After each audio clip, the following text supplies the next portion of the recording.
di episode kali ini yang ke-9.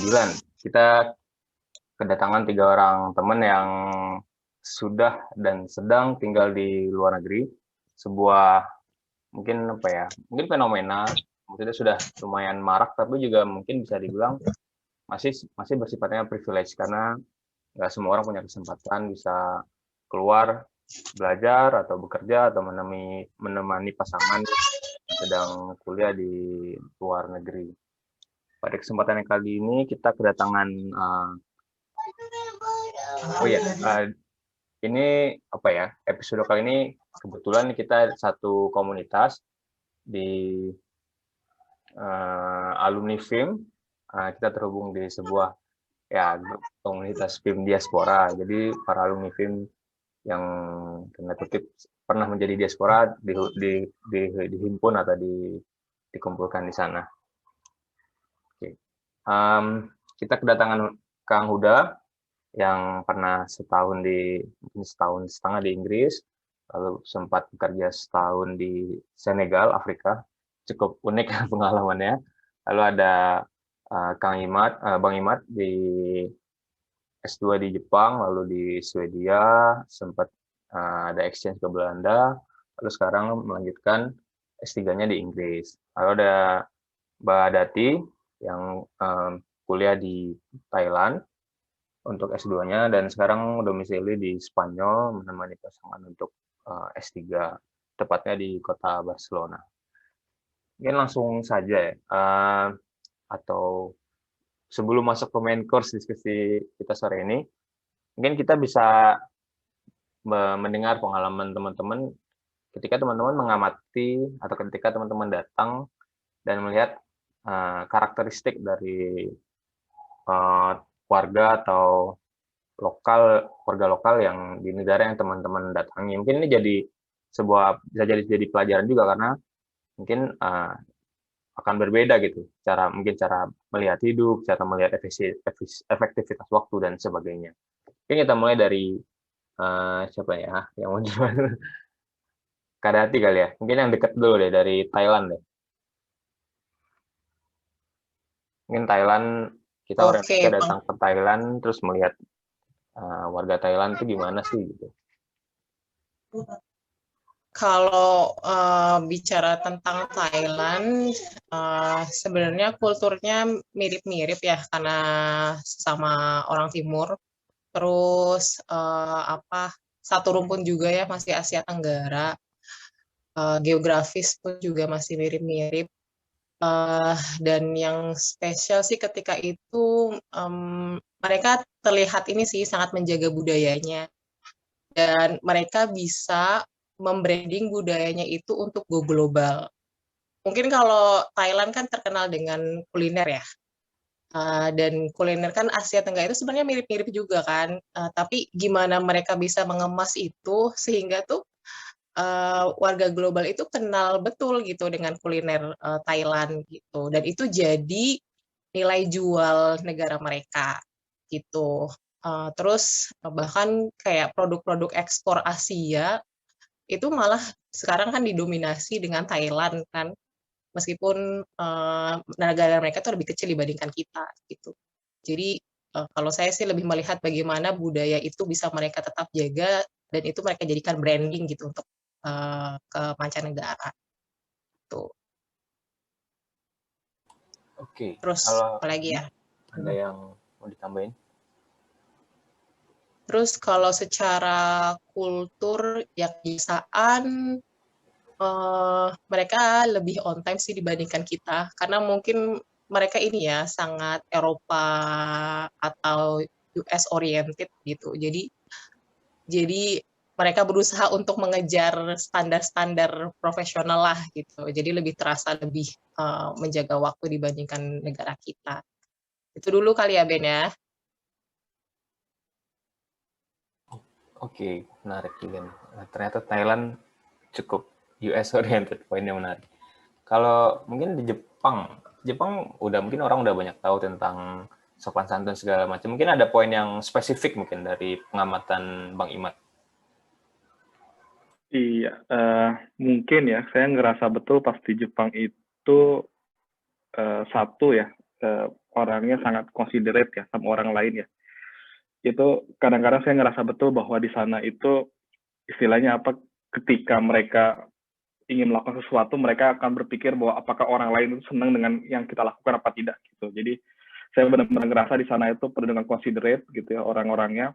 Misalnya ketika masuk lift aja, mereka akan mengutamakan orang lain dulu untuk masuk sebelum kita masuk gitu. Dan itu sih yang benar-benar saya rasakan betul ya, mereka sangat considerate terhadap orang lain gitu. Dan itu sangat berdampak mungkin dalam sehari-hari. Yang paling realnya adalah, kan kalau mungkin teman-teman pernah dengar, di sana itu tingkat barang yang hilang kembali lagi ke pemiliknya itu kan sangat tinggi ya. Jadi saya juga pernah mengalami waktu itu istri saya HP-nya jatuh di stasiun, sudah jam 11 malam yang kayaknya udah nggak mungkin lagi dicari gitu ya. Besok paginya kita baru ke kantor stasiunnya, dan alhamdulillah kembali gitu HP gitu. Saya nggak ngebayangin kalau misalnya di Inggris aja, saya waktu kemarin kehilangan kartu ya, hanya kartu Oyster card ya, yang beridentitas kan lumayan ada isinya, dan lumayan udah bayar 10 pound gitu. Jadi saya cari nggak ketemu gitu. Sedangkan di Jepang saya hilang HP dan besok harinya baru nyari dan ketemu gitu. Jadi saya ngeliat betul bahwa masyarakat itu di sana considerate. Jadi ketika mereka akhirnya melihat ada HP yang hilang gitu, dia akan berpikiran bahwa nasib yang punya HP-nya gimana nih. Akhirnya ya udah, karena dia punya pemikiran yang sangat considerate, akhirnya dia kembalikan HP-nya taruh ke tempat lost and found ya, dan akhirnya ketemu gitu. Jadi itu yang benar-benar saya kerasa betul sih, masalah masyarakatnya sangat considerate terhadap yang lain gitu. Dan kita juga ngelihat misalnya, saya nggak tahu ya kalau misalnya di film-film ataupun di kartun-kartun Jepang gitu, kesannya kan jalanannya penuh dengan klakson dan sebagainya ya. Padahal kalau misalnya teman-teman pernah ke Jepang juga ngerasa betul bahwa di sana sama sekali nggak ada klakson, karena orang sangat considerate dengan orang lain gitu, bahwa tahu bahwa kalau klakson itu nggak enak untuk didengar gitu. Dan itu sih saya benar-benar ngerasa bahwa mereka sangat menghargai orang lain. Itu yang pertama. Yang kedua, saya juga mungkin selain tadi yang Mas Bening bilang sopan ya, saya juga ngerasa belajar betul bahwa di sana mungkin orangnya adalah orang yang kerja extra mile ya. Jadi kadang-kadang yang kalau kita kan kadang suka merasa kalau di Indonesia gitu ataupun di sini juga saya ngerasa di Inggris, kalau memang udah tupoksinya ya udah gitu, hanya kerja sesuai dengan tupoksinya gitu, nggak mau kerja melebihi tupoksinya gitu. Satu sisi kalau di birokrasi mungkin bagus ya, artinya kan sesuai dengan kerja dengan aturan dan disiplin organisasi gitu. Tapi dalam beberapa hal saya ngeliat bahwa ada banyak di sana pengalaman mereka itu melakukan sesuatu yang sebenarnya di luar seharusnya mereka lakukan gitu. Contohnya gini, jadi saya pernah dari bandara, ini baru pertama kali nyampe, kayak mereka tuh ada antriannya untuk beda rute ya, ada antrian 1, 2, 3 gitu, dan ada rutenya masing-masing. Nah, saya nggak tahu bahwa saya ngantri di rute yang salah, dan bus yang saya harus naikin itu akhirnya udah keburu berangkat, karena saya ngantri di rute yang salah gitu. Dan akhirnya saya lapor ke orang itu bahwa, wah saya salah ngantri tadi ya, sehingga saya akhirnya ketinggalan bis gitu. Nah, si petugas yang itu lakukan adalah, kalau saya membayangkan adalah, ya udah bilang, ya udah kamu nanti tunggu aja di antrian berikutnya, atau tunggu aja di bus jadwal berikutnya, atau paling kasar adalah, atau paling sedih adalah, ya udah berarti tiket kamu hangus gitu kan, kita paling ngebayangin kayak gitu ya. Tapi ternyata di situ adalah si orang tersebut adalah nelpon temennya untuk ngambil mobil, jadi minta diantrin mobil perusahaannya itu, dan saya diantar naik mobil perusahaannya itu untuk ngejar bisnya gitu. Jadi jadi kan di bandara kan ada terminal 1, 2, dan 3 gitu ya. Dia kejar sampai melewati busnya itu, akhirnya saya bisa naik busnya gitu. Gitu kan. Wah, heroik. Hal-hal yang ibaratnya sebenarnya kalau hanya mikir fungsi dan tugas dia, ya udah kan udah, ketika saya terlambat atau salah di antrian yang salah gitu, ya udah gitu ya, tanda kutip ya nasib lu lah gitu, salah ngantri ya, tunggu jadwal berikutnya, atau bahkan tiket lu angus, beli lagi gitu kan. Kalau kita mikir untung, justru petugasnya akan nyuruh kita beli lagi tiket yang baru gitu, biar mereka dapat untung gitu. Tapi enggak gitu, mereka justru akhirnya nganterin saya pakai mobil perusahaannya untuk ngejar busnya, untuk turun naik ke busnya itu gitu. Jadi saya benar-benar ngerasa ya itulah pengalaman ya. Jadi mungkin kalau dari sesi ini privilege, ya itu mungkin privilege saya dapat kuliah di Jepang, terus ngikutin bagaimana perkembangan di sana, orang di sana, dan harapannya sih saya bisa menginternalisasi ke diri saya untuk nanti misalnya kalau kembali ke Indonesia untuk kerja extra mile ya. Jadi kalau misalnya memang sesuai tanggung jawab saya misalnya hanya sampai A, tapi kalau memang orang lain butuh lebih ya kenapa enggak gitu, kita membantu mereka gitu. Mungkin itu sih kalau dari saya lihat benar-benar luar biasanya di sana gitu. Luar biasa. Pengalaman yang unik. Eh, Mungkin sebelum masuk ke Eropa, kita ke Afrika dulu. Setahun di Afrika. Wah, nggak kebayang sih orang Indonesia ke Afrika kecuali kemana? Ke Kairo kali, buat ke Al-Azhar. Ya, atau ke Maroko, ke Atau Aljazair. ke Maroko ya, karena nggak ada visa. Ya, karena free visa. Bervisa. Jadi Gimana kalau pengalaman di Senegal? jadi pertama kali itu datang ke Senegal, itu naik pesawat dari Istanbul. Lumayan perjalanannya panjang juga, hampir 2 hari ya. Karena transitnya lama di Istanbul. Karena pesawat yang dari luar itu yang dari Asia itu cuma Emirates sama Turki saja. Lainnya dari Eropa semua. Dan pesawatnya nggak ada tiap hari, jadi ada selang 2 hari gitu. Begitu sampai di airport, waktu itu kan belum megang visa kan, jadi dikasihlah kertas sama imigrasi untuk diisi. Nah itu keren banget kertasnya. Kertasnya itu fotokopian yang mungkin udah ribuan kali difotokopi, tulisannya udah nggak jelas, pakai bahasa Perancis, kita suruh ngisi. Dan itu saya pertama kali datang belum bisa bahasa Perancis, jadi kaget juga, wah ini apaan tulisannya, udah tintanya tuh udah nggak ketahuan tulisannya apa gitu. Ya baru akhirnya ada temen yang jemput, bisa masuk ke dalam, baru dibantu mengisi. Setelah keluar bandara, terasa bahwa Afrika tuh panas gitu. Jadi pas di bandara dingin, pas keluar tuh panas. Panasnya bukan, cuacanya benar-benar panas, tapi luar biasa situasi bandara itu. Jadi kalau bandara Soekarno-Hatta kan rapi, bagus. Ini di depan udah ada taksi, udah ada orang teriak-teriak, udah orang nawar dolar atau seva. Kalau di sana mata uangnya seva, franc seva. Jadi ya negaranya sedikit terbelakang, termasuk negara miskin juga. Nah begitu diantar ke akomodasi, Afrika itu seperti Indonesia ya kalau bisa dibilang ya. Kita kan sering lihat ada pasar tumpah di jalan. Afrika seperti itu juga sama, banyak pasar tumpah di mana-mana. Dan mirip seperti Indonesia tahun 70-an. Jadi orangnya masih banyak yang nyeker. Ya, terus kemudian jualannya persis gimana dia nata sayurannya, nata baju-bajunya, sama kayak pedagang Tanah Abang, pedagang kaki lima di Indonesia, sama persis. Tapi barang-barangnya ya mungkin lebih bagus ya, karena dia kebanyakan ngambil barang dari Perancis kan, karena ya bekas sejarahnya Perancis. Selain itu pengalaman yang menarik di Afrika tuh, saya pikir Afrika tuh kan sering dijadikan korban rasis. Jadi orang Afrika tuh sering dibully karena kulit mereka ada hitam gitu, atau dibully karena mereka dibilang bodoh oleh sebagian orang. Dan saya ngerasain di situ bahwa ternyata orang Afrika juga bisa rasis. Karena saya orang Asia di sana dan orang Asia tuh sedikit sekali. Mereka tuh setiap lihat saya tuh langsung bilang, wah ini Asia nih Asia. Pakai bahasa Prancis nih orang Asia nih. Atau dia pakai bahasa lokal mereka, namanya bahasa Wolof nih orang Asia nih. Ini kaget juga, ternyata dirasisin juga gitu. Pas saya nego harga langsung dimahalin.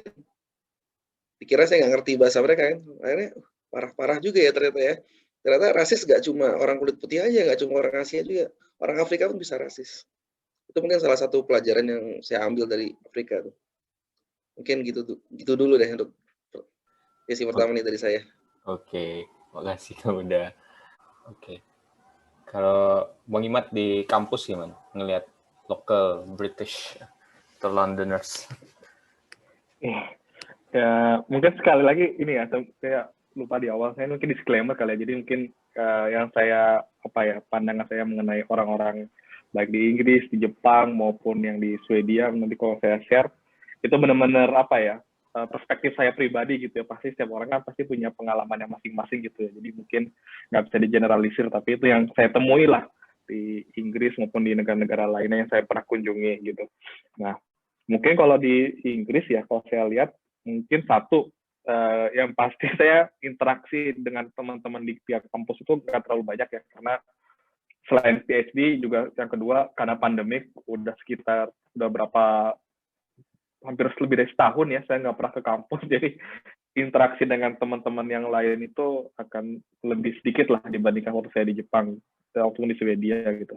Tapi yang saya benar-benar rasakan di Inggris itu kalau misalnya saya bandingkan dengan Swedia maupun di Jepang ya, itu adalah apa ya, kita tuh kalau di Inggris mungkin dialami oleh Mas Huda sama Mas Bening ya yang pernah di Inggris, bahwa kita tuh nggak pernah dianggap sebagai orang asing gitu.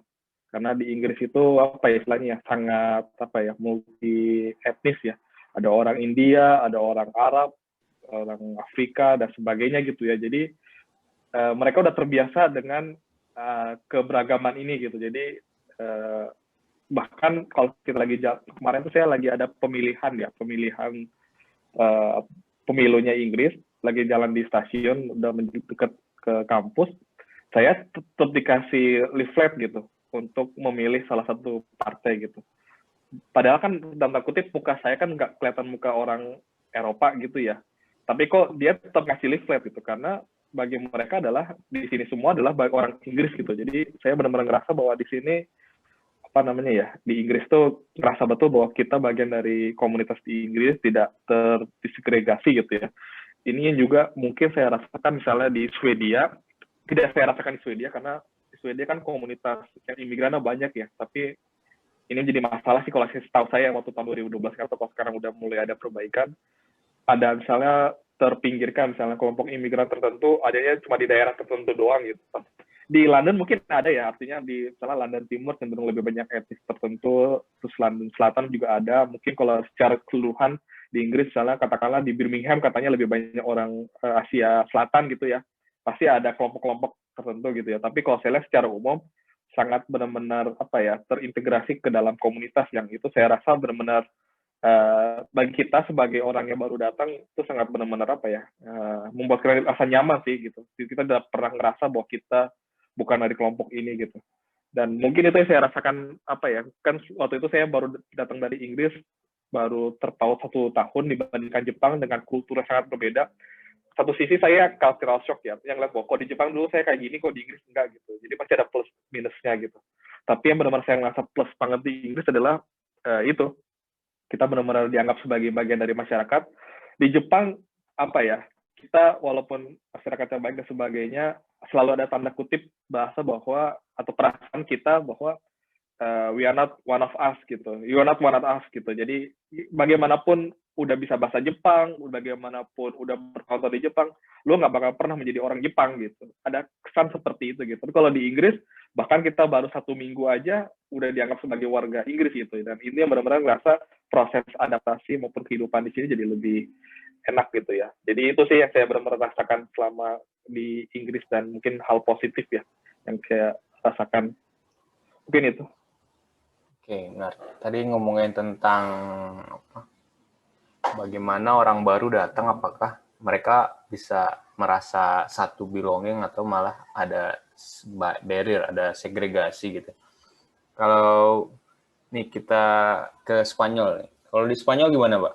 Sebagai Asian atau sebagai orang Indonesia juga secara spesifik? Kalau Spanyol sebenarnya mereka relatif ramah ya.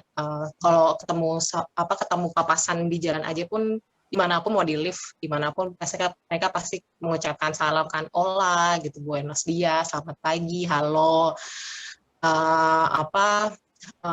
dan mereka juga cukup biasa dengan pendatang karena Barcelona itu kan destinasi wisata ya, termasuk yang terbanyak se-Eropa. Jadi di sini banyak pendatang juga, gak cuma turis tapi juga imigran. Aku nggak nyebutnya imigran ya, pendatang gitu karena lebih oke lah secara konotasi. Ya kayak orang Bangladesh, Maroko paling banyak kalau di luar ras Eropa, terus lintas Eropa juga jelas banyak. Terus ada India juga, terus apalagi Pakistan. Nah itu. Nah, cuman dan saya juga sempat sebenarnya keterima S3 di salah satu universitas di Barcelona, cuman kemudian mundur. Jadi ada sedikit pengalaman menarik ketika berinteraksi dengan dunia kampus ya, meskipun cuma sebentar, karena waktu itu sempat ketemu sama calon pembimbing. Dan di situ ketemu dua reaksi yang berbeda, yang mana calon pembimbing saya tuh waktu itu sangat welcome, karena mereka punya pengalaman lebih banyak berinteraksi dengan orang-orang Asia. Tapi ketemu satu pembimbing, kebetulan pembimbing suami, dia ngelihat tampilan saya pertama kali itu langsung kaget ekspresinya. Wah, ini orang bajunya gimana sih? Gitu. Nah, ya di cross check interaksi beliau dengan orang-orang Asia termasuk yang berjilbab itu sedikit, sehingga pandangannya seperti itu gitu. Reaksi pertamanya ngelihat saya sebagai istrinya suami kaget dengan ekspresi yang sangat jelas. Tapi ketemu satu pembimbing suami yang lain, beliau malah sangat welcome, sampai undang makan siang bersama, selalu kirim hadiah untuk anak gitu. Jadi relatif ternyata setiap orang di sini, meskipun mereka banyak melihat pendatang-pendatang di luar Spanyol. Terus pengalaman rasis kebetulan ya sama ya kayak tadi Bang Imad ya, ini relatif setiap orang dan nggak bisa dianalisis. Cuman kebetulan saya memang cukup banyak mendapatkan pengalaman rasis karena penampilan terutama. Karena jilbab ya, pernah dimaki-maki orang beberapa kali di bus stop, terus di pinggir jalan sama turis, nggak cuma orang Spanyol doang, tapi sama turis juga.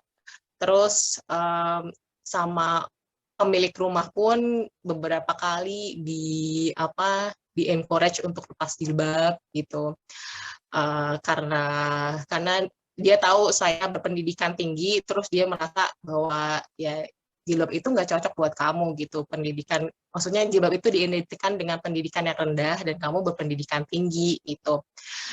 Jadi saya cukup kaget sih ketika ternyata Eropa nggak menghargai itu terhadap perbedaan gitu, dalam arti saya kira karena mereka relatif bebas ya, jadi mereka melihat perbedaan itu ya satu hal yang biasa gitu, karena itu pilihan orang masing-masing kan, bebas-bebasnya orang gitu. Tapi ternyata ada batas juga, ada standar mereka juga yang bermain di situ gitu. Terus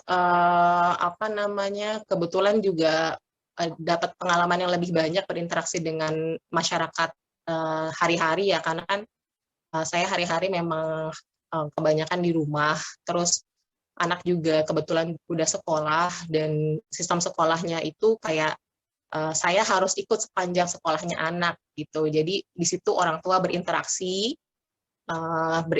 selama masa sekolah itu, dan mereka pun reaksinya cukup mirip dengan kayak kaget, oh kamu pakai kaos kaki ya di dalam rumah gitu. Terus kenapa kamu berjilbab? Lebih banyak yang bertanya dengan cara tadi ya, mempertanyakan kenapa kamu berjilbab, jilbab itu dipaksa nggak atau gimana gitu. Tapi ada juga yang tiba-tiba cenderung kayak menghakimi gitu. Kita lagi sesi-sesi ngobrol biasanya kan memang ada sesi khusus me time orang tua gitu. Jadi anak itu dipegang oleh guru-gurunya, orang tua ada sesi ngopi atau ngeteh bareng sambil diskusi tentang pengasuhan, terus kondisi mental gitu. Terus tiba-tiba langsung nyetuk aja, buat saya jilbab itu suatu operation loh buat perempuan. itu satu pengalaman yang mengejutkan, tiba-tiba dikatakan seperti itu gitu. Terus nah itu ya tentang pandangan mereka terhadap orang asing utamanya. Terus tapi banyak juga yang baik gitu. Terus yang cukup unik bagi saya juga ternyata ya nggak tahu ya ini apakah mungkin Spanyol aja khusus Barcelona atau mungkin Eropa secara umumnya. Hanya saja kalau di Barcelona ya, khususnya Catalunya ya, mereka itu hidup, ternyata di sini juga ada kebiasaan terikat dengan kartu kredit gitu kalau dengar cerita dari kalangan ibu-ibu ya, karena kan cakupan main saya ibu-ibu ya, sama ibu-ibu Catalunya gitu. Apa kerja keras itu untuk senang-senang gitu. Jadi masalah apa ya, mungkin investasi atau menabung di masa depan itu urusan belakang lah. Yang penting hidup untuk hari ini, mikirin besok ya besok aja, lihat nanti gitu. Dan itu buat saya suatu pengalaman menarik karena saya pikir awalnya orang Eropa itu cukup futuristik gitu, nggak seperti ini ya mungkin umumnya orang Asia gitu. Indonesia sih khususnya yang saya lihat. Tapi ternyata mereka punya masalah yang cukup besar di gaya hidup gitu.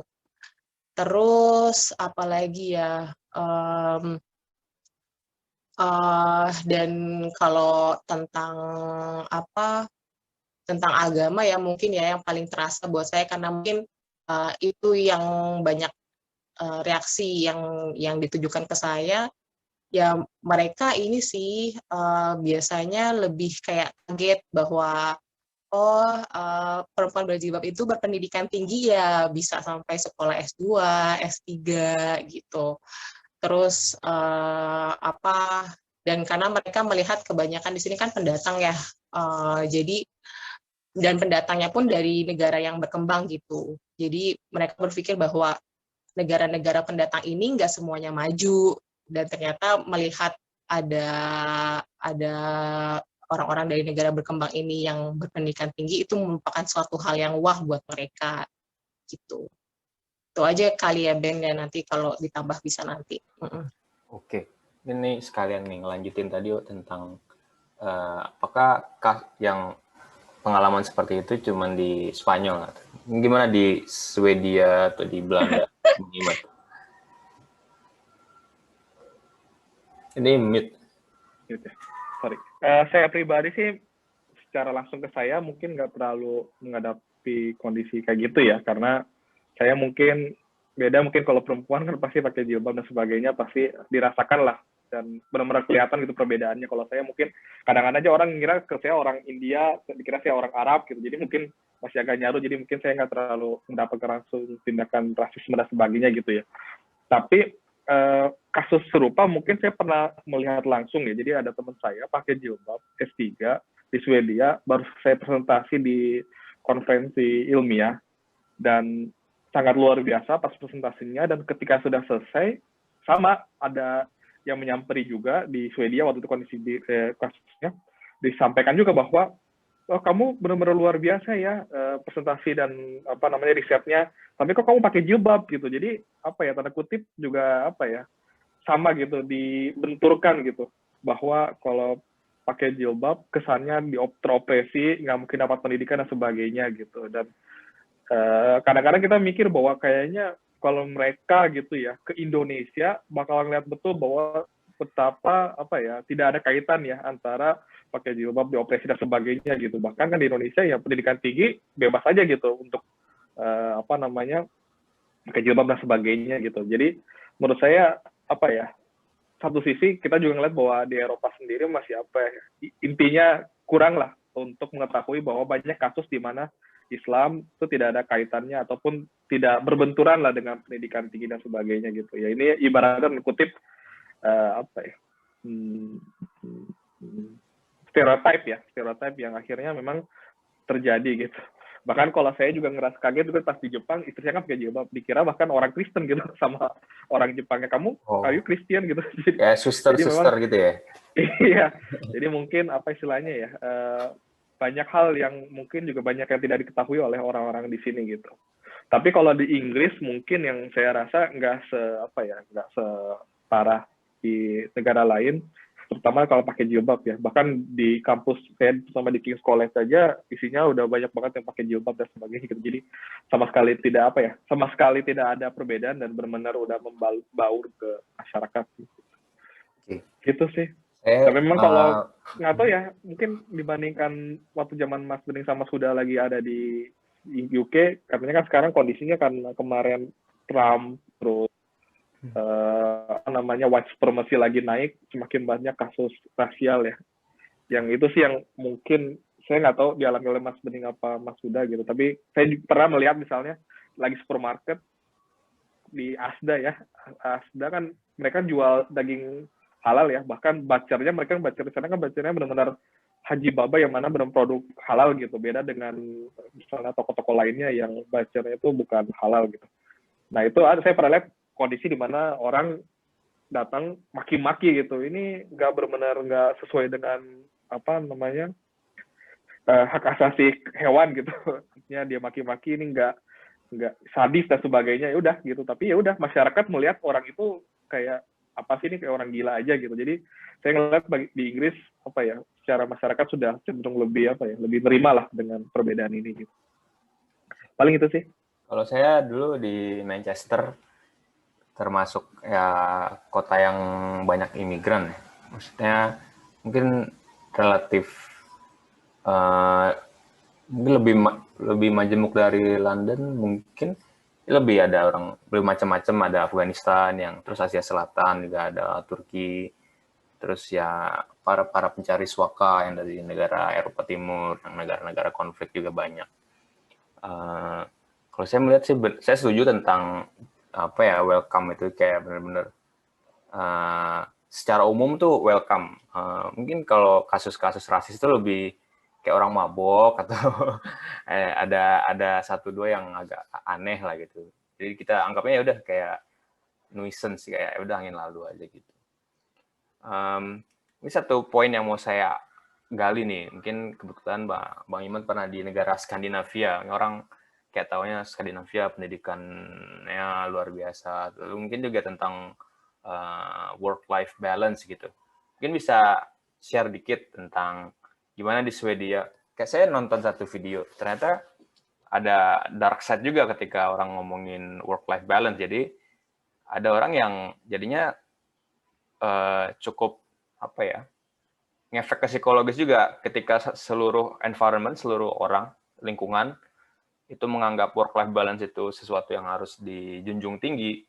Tapi ketika ada orang yang ternyata pekerjaannya tergopoh-gopoh gitu ya, yang dia butuh extra hours misalnya, jadi dia merasa itu tekanan gitu. Wah, gue harus kelar jam 5 tank, terus habis itu gue enjoy life gitu. Tapi ada orang yang ternyata butuh waktu ekstra segala macam. Nah, itu kan ngefek ke psikologi, di mana ketika work-life balance itu didewakan, dinomor satukan, ternyata ada sebagian orang yang ngerasa, wah, jadi kayak malah jadi stres gitu, bukannya malah jadi enjoy. Mungkin bisa dibandingin kayak Swedia dan mungkin negara Eropa lain kayak di Belanda misalnya. Iya, saya waktu yang pertama kali datang ke Swedia kan itu pertama kali pengalaman saya kuliah di luar negeri ya, dan itu saya pasti karena pertama kali ke situ membandingkannya dengan Indonesia, yang paling pertama saya rasakan itu durasi jam ya. Kalau di Indonesia kan 2,5 jam satu kali mata kuliah gitu, dan satu hari bisa kalau kita ngambil 3 mata kuliah, atau kalau di Indonesia bisa ngambil 7 mata kuliah ya.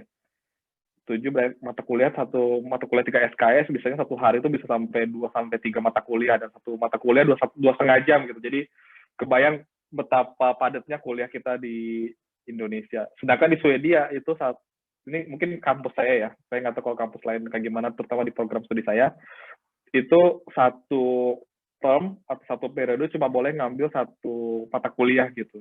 Dan satu mata kuliah cuma seminggu sekali gitu. Jadi kebayang ya betapa santainya. Jadi benar-benar misalnya satu semester ada 2 periode, jadi per 3 bulan ya.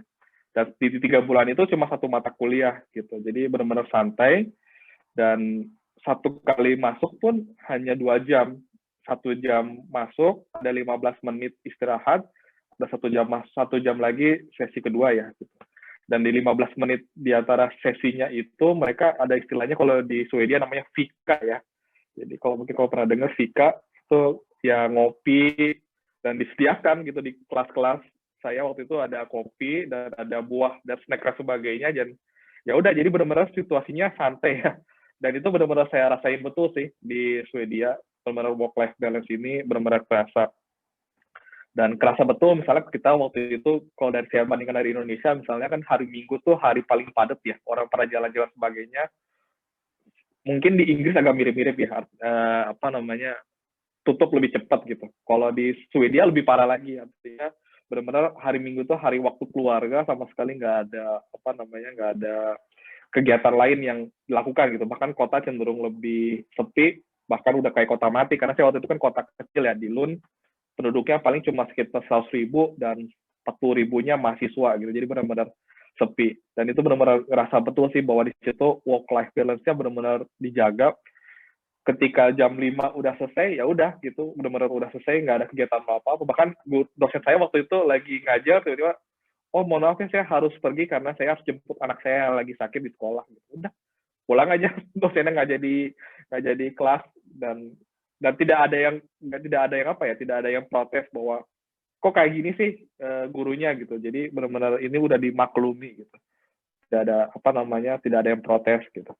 Tentu kan sistem pasti ada plus minusnya ya. Misalnya plus minusnya kalau saya lihat, kalau plusnya pasti banyak ya, artinya lebih sedikit orang yang stres dan orang kerja lebih efektif karena benar-benar kerja ketika mereka optimal, karena kan nggak mungkin orang kerja 12 jam terus menerus ya. Jadi benar-benar optimal, dan katanya penelitian bilang, banyak yang bilang lebih efektif dalam mencapai target gitu. Tapi saya juga ngeliat ya ada banyak, tadi kalau tadi disampaikan oleh Mas Bening ada sisi gelapnya, saya juga ngerasa cinta. Teman-teman saya kan di situ kuliah gratis gitu ya. Pada nggak selesai dalam waktu 1-2 tahun gitu, karena gratis dan mereka disubsidi, karena mereka gratis, terus mereka dapat tanda kutip uang jajan gitu ya, karena mereka lagi sekolah, mereka akhirnya selesai kuliah 7 tahun gitu. Misalnya kayak kemarin saya ngambil master tahun 2012, baru ada teman saya yang lulus tahun lalu gitu. Jadi udah berapa tahun, ya 8 tahun S2 gitu. Karena mereka benar-benar menikmati kerja di situ gitu. Kuliah di situ gitu. Kan kalau kita ngerasa bahwa itu artinya nggak efektif, jadi ya ngabisin waktu gitu. Dan ya itu sih menurut saya hal-hal yang sisi negatifnya yang mungkin tanda kutip nggak semuanya bisa diterapkan hitam putih gitu ya. Jadi ada plus minusnya gitu. Paling gitu sih kalau saya lihat di Swedia ya. Dan apalagi ya mungkin ya. Dan ketika saya pindah ke Belanda gitu ya, mungkin pengalamannya ketika saya pindah ke Belanda, saya agak tanda kutip kaget sih, karena ternyata Belanda lebih lebih kenceng gitu intensitasnya. Padahal bahkan dibandingkan orang-orang lain, Belanda kan dengannya juga tetap santai ya. Belanda, Inggris tetap santai gitu dibandingkan orang-orang Asia. Nah, Swedia ini jauh lebih santai lagi gitu. Paling itu sih, Mas Bening, yang bisa saya share pengalaman sana. Oke, ini kita sudah mencicipi dari berbagai negara tentang pengamatan dan pengalaman-pengalaman spesifik yang udah dialami teman-teman. Mungkin masuk ke main course dari episode kali ini. Dari semua pelajaran ya, mungkin dari durasi 1 tahun, 2 tahun, 3 tahun, mungkin Mbak Dati lebih lama lagi 5 tahun. Gimana atau sudah sejauh mana atau seperti apa pengalaman tinggal di luar negeri itu membekas dan membentuk pribadi kita. Apa yang dirasakan berubah dan itu dipegang gitu. Jadi benar-benar kayak mold, mencetak, membentuk gitulah. Dari Kang Huda.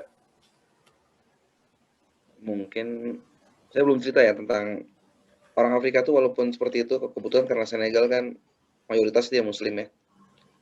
Salah satu yang saya salut sama Senegal itu, begitu azan sholat, itu supir taksi bawa penumpang, dia mau berhenti pinggir jalan, ngambil air wudhu pakai botol plastik, kan karena air susah ya, pakai botol plastik kecil itu, dia wudhu, gelar sejadah di sebelah kiri taksi dia langsung sholat. Itu membekas banget di saya.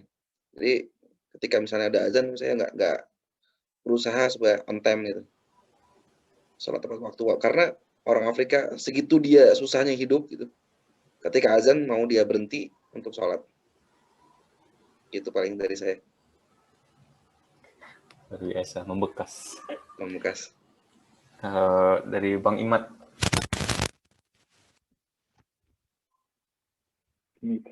Ya, mungkin yang membekas banyak ya, dan saya atau mungkin salah satu mungkin karena pindah-pindah, karena saya pingin banget ngerasain pendidikan dari berbagai negara, juga saya pindah Swedia, terus pindah lagi ke Belanda, terus ke Jepang, ke Inggris, jadi pingin banget ngerasain apa ya, pengalaman kuliah di berbagai negara, dan banyak apa ya, pengalaman atau insight yang bagus-bagus sih yang saya dapatkan gitu ya. Misal tadi Jepang saya udah share apa namanya, untuk kita considerate sama orang, untuk kita kerja extra miles, untuk kontribusi yang benar luar biasa gitu ya, nggak seadanya gitu ya. Itu benar-benar apa ya, walaupun mungkin masih belum full terinternalisasi di saya, tapi masih benar-benar saya coba upayakan gitu ya dalam kehidupan sehari-hari, bagaimana kita bisa considerate sama orang, bagaimana bisa kalau kerja itu jangan setengah-setengah lah. Kalau misalnya kita bisa ngasih 100, kenapa kita cuma ngasih 50, walaupun minimal cuma 50 gitu. Itu dari Jepang misalnya. Terus di Swedia saya juga belajar tentang gimana untuk work life balance, juga gimana punya apa ya, pentingnya keluarga ya. Saya ngerasa betul di sana itu teman-teman saya yang sangat sama saya, yang orang Swedianya sangat dekat gitu sama bapaknya gitu. Yang mana saya kalau ngerasa kayaknya di Indonesia tuh dikit kayaknya teman-teman saya yang teman main waktu kecil misalnya yang kayaknya tuh deket sama bapak gitu. Sedangkan di Swedia itu sangat dekat dengan bapak. Mereka biasa gitu. Bapak sama teman saya sama bapaknya pergi jalan-jalan berdua, camping dan sebagainya gitu. Ternyata setelah saya cari tahu, karena mereka ada kebijakan parental leave ya, jadi cutinya tidak hanya untuk ibu, tapi juga untuk bapak gitu. Jadi kalau misalnya di Swedia sering lihat tuh bapak-bapak pada bawa stroller, bawa bayinya ke kafe-kafe gitu. Jadi saya ngerasa betul bahwa ya itu, family itu di sana benar-benar kuat, dan hubungan bapak sama anak luar biasa. Yang menurut saya itu bagus sih untuk kehidupan ketika nanti anak sudah gede, dan itu yang coba saya terapkan di kehidupan saya pribadi gitu. Dan di Inggris, saya juga belajar gimana menghargai orang dengan berbagai perbedaannya masing-masing. Ya, ini kan majemuk ya, benar-benar berbagai etnis, budaya, jadi kita benar-benar menghargai, dan justru ini menurut saya kekuatan di Inggris ya, karena berbagai multi-cultural dan multi-etnis ini gitu. Tapi mungkin satu ya yang benar-benar saya ngerasa, kenapa sih akhirnya hal yang membuat saya benar-benar terkesan, dan benar-benar saya ngerasa inilah kenapa perlu untuk kuliah di luar negeri adalah kita mendapatkan perspektif dari negara lain gitu. Jadi mungkin saya boleh sedikit cerita kalau misalnya waktu ya. Jadi saya waktu di Swedia ada teman dari Tanzania, tapi campuran. Jadi ibunya dari Swedia, bapaknya dari Tanzania. Jadi dia ada multi etnis gitu ya.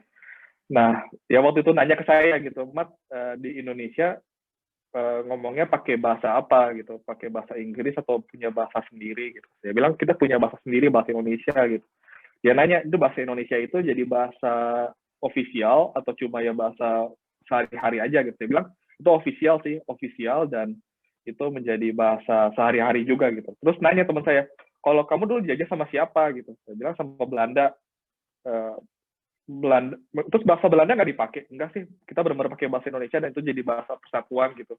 Nah, dia bilang habis itu ketika udah mendengarkan cerita itu, dia bilang bahwa, wah, kamu harus bersyukur, Mat, karena bahasa Indonesia itu dengan berbagai suku yang ada di Indonesia nggak perang, dia bilang. Kami di Tanzania atau negara-negara Afrika, mungkin Mas Huda ya, punya banyak pengalaman juga di Afrika, bilang bahwa nggak selesai-selesai konflik antar suku karena mereka nggak ada bahasa persatuan gitu. Jadi kalau misalnya dia bilang di Tanzania misalnya bahasa mereka ada bahasanya sukunya masing-masing, dan ada bahasa pemersatunya bahasa penjajah gitu, tanda kutip ya, bahasa Prancis atau bahasa yang menjajah negara yang menjajah mereka gitu. Dan itu ketika dampaknya luar biasa, karena misalnya ada satu suku yang menjadi ketua, yang menjadi presiden gitu ya, suku lain ngerasa bahwa itu bukan bagian dari saya gitu. Jadi kebayang ya kalau misalnya di Indonesia orang Jawa jadi presiden ngomongnya pakai bahasa Jawa gitu kan, orang yang lain misalnya dari suku yang lain akan ngerasa bahwa itu bukan kaum gua nih, itu bukan suku saya nih gitu kan. Akhirnya terjadi konflik gitu. Dan teman saya bilang bahwa itu yang kita syukuri gitu di Indonesia, bahwa kita punya bahasa pemersatu gitu. Di situ saya benar-benar tersadar, oh ya betapa pentingnya bahasa Indonesia. Dan selama ini kan kita ngerasa bahwa Sumpah Pemuda itu ya udah cuma selebrasi gitu. Padahal nilainya luar biasa gitu, bahwa itu menjadi kita selama ini take it for granted, padahal itu benar-benar anugerah yang luar biasa yang membuat kita bersatu dengan berbagai suku yang ada di Indonesia, dan kita terhindari konflik lah, dan sekarang bisa menjadi negara berpenghasilan menengah atas gitu. itu sih kalau saya lihat benar-benar apa istilahnya, benar-benar hal yang membuat saya berkesan bahwa kita dilihat dalam kutip punya perspektif dari orang luar, dan itu membuat kita semakin bersyukur bahwa memang satu sisi Indonesia masih banyak kelemahan, kekurangan, tapi ada banyak poin yang membuat kita bersyukur dengan apa yang ada di Indonesia saat ini gitu. Mungkin itu, Mas Bening. Oke, luar biasa. Oke, Mbak Dati. Kalau dari saya, pertama yang dari Thailand itu saya benar-benar belajar bagaimana kita bangga dengan identitas negara kita gitu. Dan itu tinggal bagaimana kita bisa membuat branding agar itu menjadi suatu keunikan dan bisa menjadi nilai jual bangsa kita lah gitu. Dan itu nggak cuma sebagai identitas tapi juga bisa menghasilkan suatu devisa gitu atau pemasukan bagi negara. Terus kalau dari kehidupan di Eropa ya, jujur in general saya merasa bahwa ternyata melihat Indonesia dari jauh itu lebih bisa menyadarkan bahwa negara saya tuh nggak jelek-jelek amat kok gitu. Masih banyak ya kayak tadi yang Bang Imat bilang ya bahwa ada kelebihan-kelebihan bangsa kita gitu yang bisa kita banggakan gitu. Dan saya melihatnya bahwa ya andai dulu negara kita nggak dijajah, bisa jadi mungkin kita bisa sejajar dengan Eropa gitu. Dan mungkin kan seringkali jamak ya kita melihat orang Indonesia yang ke Eropa atau ke Barat umumnya dia merasa terwah-wah dengan kehidupan Eropa, tapi satu mindset yang selalu saya coba jaga agar saya nggak minder atau nggak merasa sebagai orang yang tertinggal adalah ya negara ini besar karena dulu pernah menjajah negara saya gitu. Jadi saya nggak melihat ini sebagai suatu privilege atau kesempatan yang luar biasa bisa tinggal di Barat, tapi lebih melihat bahwa apa yang bagus dari Barat itu harus bisa saya bawa pulang dan itu untuk membangun negara saya gitu, agar kelak kita bisa menyusul mereka. Dan saya optimis andai kita mau, maksudnya macam Mas Imat, Bang Huda, atau juga Bening yang di Singapura ya, misal kita mau sama-sama pulang membangun Indonesia, ya itu masih inilah makin kelihatan gitu dengan pengalaman teman kita yang ada di Eropa, di negara luar maksudnya. Itu sih. Oke, terima kasih obrolan yang deep dan juga sebuah kumpulan kolase pengalaman-pengalaman dari teman-teman. Ya, sampai jumpa di episode berikutnya.